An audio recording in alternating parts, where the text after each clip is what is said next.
1. Okay, so this is what happened about 2 months ago, around 1 a.m, on a Wednesday morning. My friend, who we'll call Gino, and I were hanging out at a lake. It's not too far from where we live. Gino works nights, and I was off the next day, so we weren't worried about how late it was. We live in Ohio, and as anyone who grew up here will tell you, there's jack shit to do anywhere, especially that late at night. So, hanging out at the lake is a common occurrence for us. So anyway, we drive at the lake and park the car. We're sitting inside talking when suddenly, I see movement out of the corner of my eye. I turn toward it and see 2 people, 1 man and 1 woman, standing uncomfortably close to the rear of the car. They're just standing there looking at the car. I open the door to confront them, and as I do, they both begin to quickly walk toward the edge of the lake, which was about 30 feet away. Okay, that's weird, but whatever. A lot of people go to the lake late at night for night fishing, so I wasn't thinking much of it beyond wondering why they were so interested in the car. I closed the door, and after a few more minutes of conversation, we decided to exit the vehicle and sit at the edge of the lake, on a small stone wall that acts as a barrier between the shore and the water. This is where it gets kind of crazy. Gino was sitting on the wall and I was standing near him. We were talking when suddenly a man approached us from the edge of the lake, the same man that had been standing near the car earlier. The woman was nowhere in sight. As soon as I noticed him, I knew by instinct alone that this encounter was not going to be pleasant. "Hey fellas," he called out as he approached. "Hello," Gino responded. The man reached us and stood uncomfortably close to us, so close that I could clearly see his face and his incredibly gross teeth. He said nothing for about 10 seconds before repeating, "Hey fellas." "Hey?" Gino said. "Can we help you?" The man smiled. "You're not doing very well, man. I suggest that, you get the fuck out of here." Gino and I were taken aback by this, as the man had flipped from "hello" to "fuck you" in about 15 seconds flat. He was staring dead into Gino's eyes, unblinking. "Excuse you?" I finally asked him. "You're fine. You're thin and fit, and you're wearing red, you're just fine," the man said to me. "But this guy here, wow, he's a fat, lazy piece of shit, and he's wearing all black, and he should be punished." Now, Gino is in fact a bigger guy, but he's also just shy of 7 feet tall, and he looks considerably larger around the waist when he's sitting down. And I am thin. I've been in the army for almost 3 years, and I take pride in maintaining my fitness level. As for the color thing, I've got no clue in hell what that was about, nor do I particularly care. Okay, Gino says to him. "Yeah, you heard me. You're a fat, lazy piece of shit, and you deserve to be punished," the man growled. He was slowly inching closer to Gino, clenching his fists and acting in a very threatening manner. I stepped towards him, putting myself between Gino and this guy. Now, the first thing I was trained as in the army was a medic, and upon looking this man in the eye, I saw that his pupils were very dilated. We have a problem with meth and heroin where I live, and I would guess that based on his pupils and aggression level, this dude was sky high on the former. "I'm gonna need you to leave right now," I said to him. "You should go." "No, man. This guy should go. He's a fat, lazy..." I cut him off. "Get the fuck out of here, now." The man looked at me and said, "Why? I'm fine. You're fine. This guy, he's not fine. Look at him." I stepped towards him. With my fist raised, I had no intention of actually hitting him unless he tried to attack me, but I was hoping he'd get the hint and back off. And that was all it took for him to scamper back away from us. As he retreated, he started yelling threats and vulgarities at us before disappearing around the bend, that is further up the road. Gino and I sat there for a good 15 minutes discussing what had just occurred. Finally, we decided to leave. As we were going around the bend, we saw him standing there. He took off running as soon as he saw the car, but the fact that he was still standing there, just out of sight, creeping around, that's disturbing. We didn't go back to the lake for a while after that. I have no idea what his deal was. I don't really care. Springfield Lake druggie. Let's not meet again. 2. I've tried to forget about this incident because it left me traumatized for a long time. So this happened a few years ago, in early spring. I was home alone as usual, since my dad works night shifts until 10 p.m. And I was just watching YouTube on my laptop in my room. Please keep in mind that my bed was under a window which faces our front yard, and I had my blinds closed almost all the way, since it was getting a bit dark outside. I also didn't have any lights on in the house because I was getting ready to go to bed, the time being around 9 p.m. I was catching up with a few YouTubers' vlogs when I heard a faint noise outside. I couldn't recall what the noise could have been, but when I thought about it later, it must have been someone opening and closing a car door. So I shrugged it off, blamed my paranoia, and kept watching. Until I heard a rustling outside my window, and I froze. I paused the video and moved my laptop from my lap to lie next to me on my bed and listened. It sounded like someone was right in front of my window, the little bit of snow left on the ground making it clear that someone was near me. I peeked behind me and saw a light shadow of someone trying to peek in. Now I was in fear and I slowly closed my laptop and prayed that they wouldn't notice me in my dark room. I shifted myself towards the end of the bed, took my phone and crawled under my bed. My eyes were tearing up and I was in a panic. Now, I am a paranoid person who also has social anxiety, and I'm terrified of everything, even the thought of having to talk on the phone. So I think that's why I didn't call the cops. I tried calling my dad, but he wouldn't answer. Great. I could hear the person try to crack my window open, but I guess it wouldn't budge. So they moved away, which I thought that they had left, but I heard the front door being handled with. I thought that this was going to be my end, and that they would find and kill me. I'm nothing against a grown-ass adult, since I'm a female, only 5'3" and very fragile. I was trying to spam my dad with texts and calls, but he wouldn't answer. Then I stayed under my bed, silent, listening for what felt like ages, until I heard no sounds. Were they inside the house, or did they leave? I thought that I wasn't ready to be robbed or murdered, and when I thought it was safe, I crawled from under my bed and quietly made my way to the kitchen, which is next to my room. I took out the biggest kitchen knife and stayed behind the kitchen counter to avoid anyone from seeing me, since you could see into the kitchen from a big window across the living room. I was crying and goosebumps were rising on my skin. What was going to happen? Then I heard glass shattering, and I thought that was my end.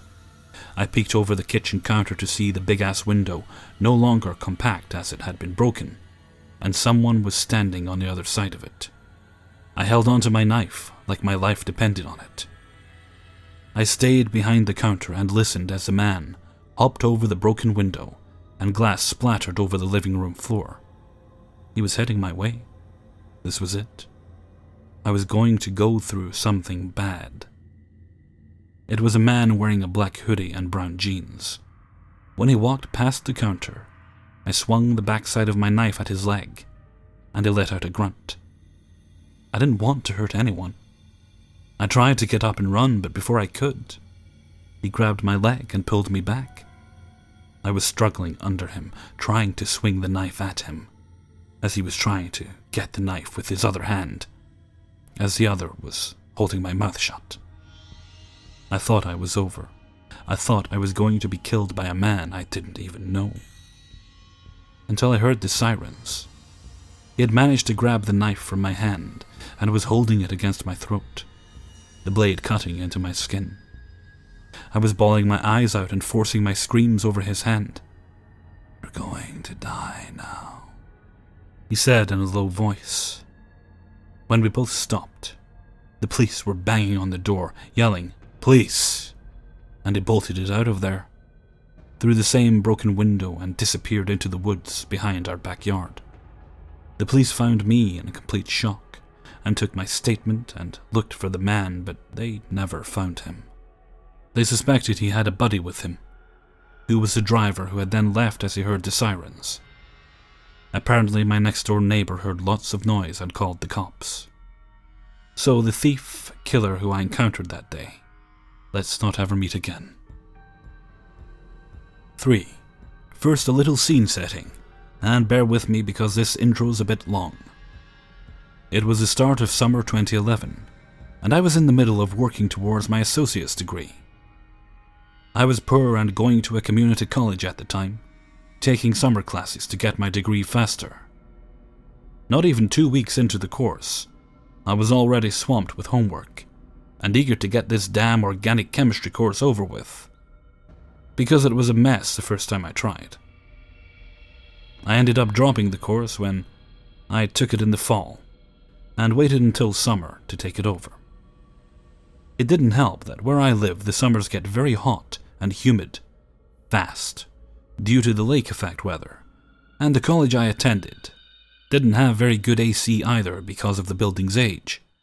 To save money, and because I didn't have my own car yet, I took the bus to and from my classes. Now, doing this was a bit of an involved trip. I lived in the suburbs nearby, and ended up taking a bus from a pretty safe suburbs to the main station downtown, where I would wait 15 to 20 minutes for my next bus, and then taking that bus over to the college. The whole trip took about 45 minutes to an hour, give or take, since the bus terminal was always packed solid. My book bag slung over one shoulder and my backpack on my back. I was kinda dwarfed. I'm not a large woman, and at the time I weighed maybe 115 pounds, standing a grand total height of about 5'3". I'm also pretty quiet most of the time, even though I have a pretty loud voice and can turn on the waterworks if I want, owing to being in high school theatre for 4 years. I looked sort of like an unassuming, confused, glasses-wearing high schooler trying to attend college with the big kids, and was often mistaken for one. And I think a lot of people realize this because I always had people trying to be extra nice to me, or do things, and usually if I felt okay with it, I let them help. I met a lot of really nice, great people on the buses, and had some interesting conversations with many of them. And even some of the homeless people near the bus station were pretty nice folks, and I always felt bad that they were down on their luck. I was also raised by a mother who, unfortunately, had dealt with very sketchy types before, and didn't get out unscathed. She had been raped as a teen, and was always extra paranoid about me being out alone as her eldest daughter. She would always tell me to trust my instincts, that they'd never steer me wrong, and that if I ever had to run for it, I should scream and make as big a scene as possible to draw attention. In retrospect, I am very glad she did so because, even though I always felt safe downtown, I knew that bad things could always happen to good people for no reason. So back to the start of my summer 2011, Argo Camp class. I had successfully completed the first half of my trip downtown, and was waiting inside the main station where it was much cooler. The weather had to have been about 80 degrees Fahrenheit for the non-USA folks reading, so I was dressed in some torn-up capri shorts I'd doodled on in high school, some nice open-toed sandals and a tank top, fairly casual wear. The bus terminal had these 2 areas of metal benches, situated towards large windows on either side of the ticket booths, so you could watch the buses coming and going. And there was an attached Greyhound station towards the back, past the bathrooms and food court area. There were plenty of people and security about, so I didn't think anything of asking the security guard to keep an eye on my backpack for me while I used the restroom. I also didn't think much of it when a nicely dressed businesswoman in open-toed pumps, looking very hurried, brushed past me on the way there, in a way that bordered on rude. It was like she was trying to get out of the area quickly. But she looked really busy, and I figured she was about to be late and just didn't notice me there, so I didn't bother asking. Maybe I should have. It could have saved me some grief later. I went into the restroom, did my business, washed my hands, and left. You know that feeling that everyone keeps telling you in these stories? The feeling like a cold prickle on the back of your neck, like someone staring at you. I got that feeling coming out of the restroom. But looking around, I couldn't really pinpoint who exactly was staring me down. It was a busy terminal, and the Greyhound section of the bus station was particularly busy. After looking about for a bit, moving around, I noticed a dude in a red polo shirt, for some local grocery chain, and a ball cap to match. He was scrawny and looked a bit tweaky, dark-skinned with curly greying hair, yellow eyes with dark irises, a scraggly 5 o'clock shadow of a beard, and the most hideous teeth I have ever seen. Literally, this man's mouth breathed decay, and gross looking at it. Normally, none of that would bother me. Plenty of the local homeless looked scruffy and nasty too, and they were always generally nice people.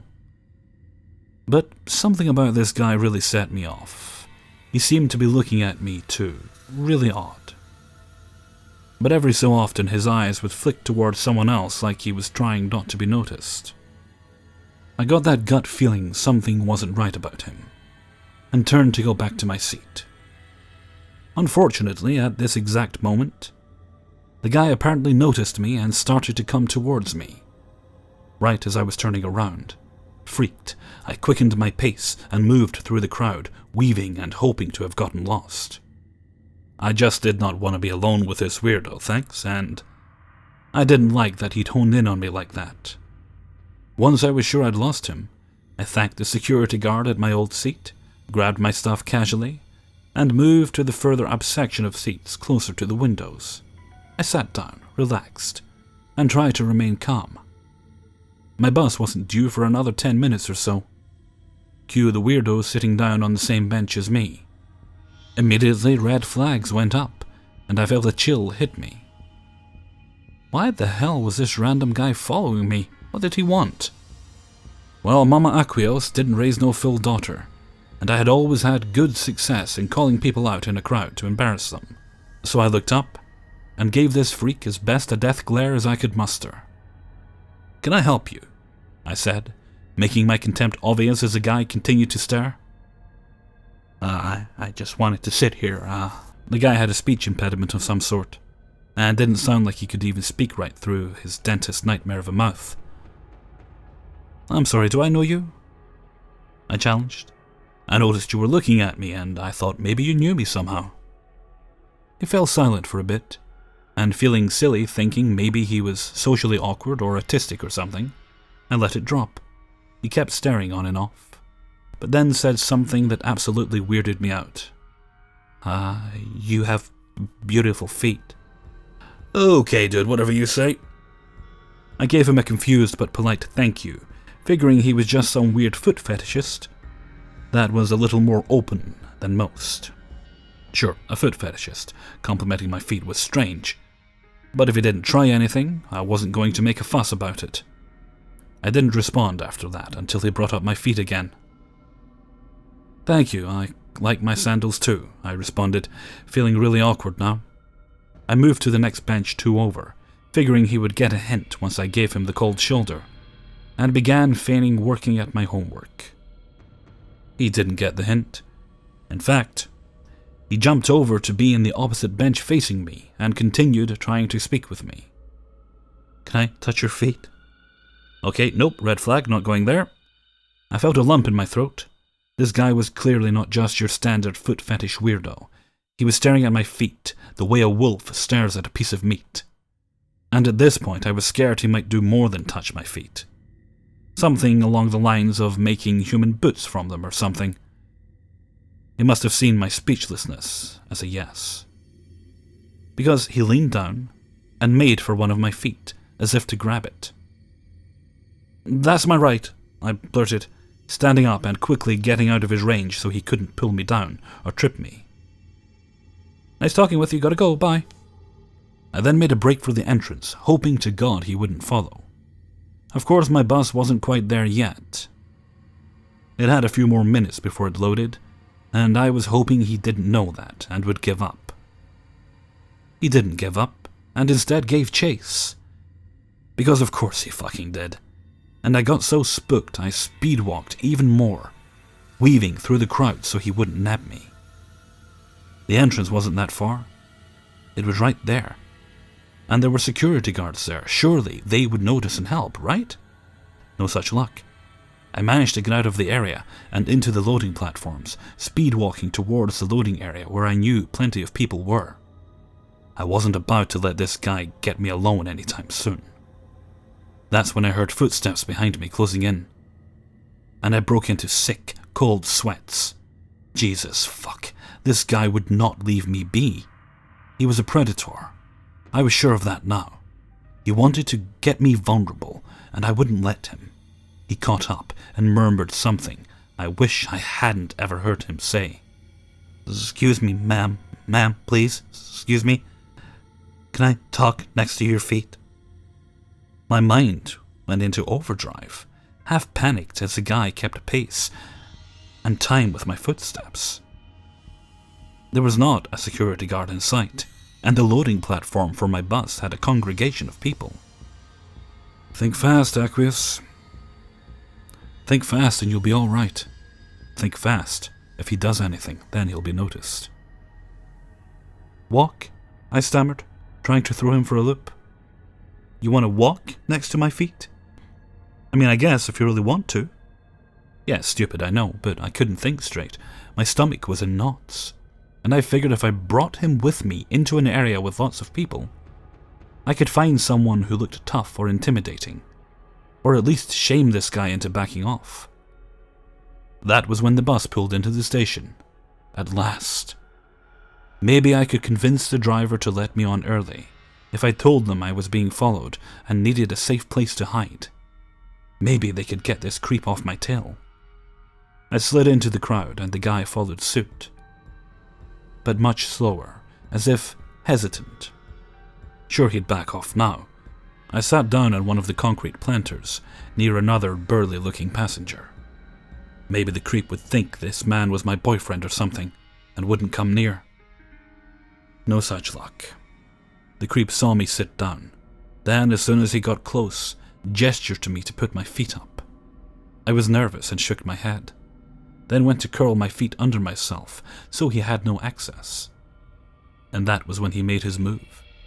In horrified, shocked silence, I watched this creepy fucker grab one of my ankles, take my sandal off, and then stick my heel into his mouth and start sucking on it sloppily.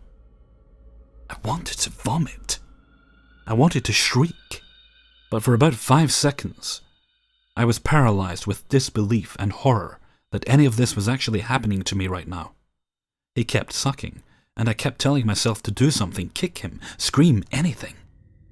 Finally something clicked, and my mom's reminder to scream as loud as I possibly could came back full force to me. A wave of revulsion snapped me out of what this creature was doing to me, and I shrieked like a goddamned banshee. I made an incredibly loud noise of disgust and horror, something like a wailing "Ugh!" noise. And I guess he wasn't expecting such a quiet, small, unassuming-looking woman to be that loud or vehement, because he dropped my foot and stumbled back several feet, frightened of the very inhuman noise I had just made. By this point, several people noticed, and were looking in his very embarrassed direction. Have I yet mentioned that I swear like a sailor? Because I do. I'm pretty sure I called that fucker every manner of obscenity in the book, and then some. But I only distinctly in my panic remember screaming at him, at the top of my lungs, "Get the fuck away from me, you creepy fuck!"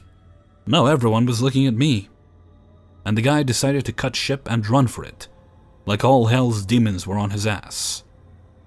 I must have looked pale and scared because people immediately started asking if I was okay. The bus driver saw everything and let me on early to keep me safe, not letting the doors open for anyone. She didn't even scan my card. There was also a nice, rather attractive guy, helped me on the bus towards the back. The guy apparently was an ex-Marine, so I felt pretty safe with him staying nearby me on the ride to college. I was silent the entire way and terrified, my foot still slick with that creep's disgusting slobber. Fortunately, I never saw the foot rapist again, but shortly thereafter stopped taking the bus and started borrowing my mom's car, out of fear for my safety. When I brought it up to my family and told my mom, she pretty much freaked out. Contacted the place this guy worked at. He was in work uniform, remember? And contacted the bus terminal to be on the lookout for him. She bought me mace, and I carry it with me always. She contacted my uncle, who is a police lieutenant as well, and he even had some officers dispatched down at the terminal when I did take the bus. That fall, I took a self-defense course with this awesome old bat of a guy that taught me pressure points and joint lock holds. And it was the best thing I ever did for myself because it boosted my confidence considerably. I'm still friends with the batty old guy, Black Mr. Miyagi, as my family calls him, and every so often I see the same bus driver that helped me while I'm around downtown, and I always give them a little wave. I don't know what happened to the heel-sucking foot rapist again, and to my knowledge he was never caught. Several years later, a friend did confirm to me that this guy basically thought of my foot like a vagina, and that this act with him licking my foot was about the same as forcibly going down on me. My family and I call the creeper the foot pyre, after a random joke my little brother made to cheer me up about the situation. To this day I still don't take the bus, and my family still jokes about this creepy fucker I told off. So, ex-Marine and bus driver who helped me out, let's meet again and have a drink sometime. You the real MVPs, and heel-sucking foot pyre, let's never, ever meet again, as long as I fucking live. Hey everyone, Hellfreezer here, and thank you very much for listening to 3 True Scary Stories, episode 126. Sorry about yesterday's little bout of grumpiness, just had to get that off my chest. Honestly, I feel more pity for these people than anything else, but we're not going to harp on about that anymore. Right, let's see, where are we? We are on a Sunday now, and let's see, what have we got going into next week? Right, we have True Scary Stories on Monday, Subscriber Stories, I believe, on Tuesday, more True Scary Stories Wednesday, I'm not sure about Thursday, not sure yet, Paranormal Friday, and fingers crossed for Saturday, I might be able to get a TIFU. So right now, Thursday and Saturday are kind of blank, and I'll keep you updated as we go through the week. Okay, well, I'm hoping to clear the weekend myself out here. I'm actually recording these very early on Friday morning. Decided to get a jump on my weekend recording. I always do that anyway, but I started a little earlier this time. And, well, I got a few things I want to do around the house, just a few odd jobs I did mention. So I may end up doing those, or I may be a lazy bugger and do none of it. We'll see what happens, to see how the mood takes me, so to speak. Okay, and with that, I think I'm going to head off for now, so until next time, thank you very much for listening, and take very good care of yourselves.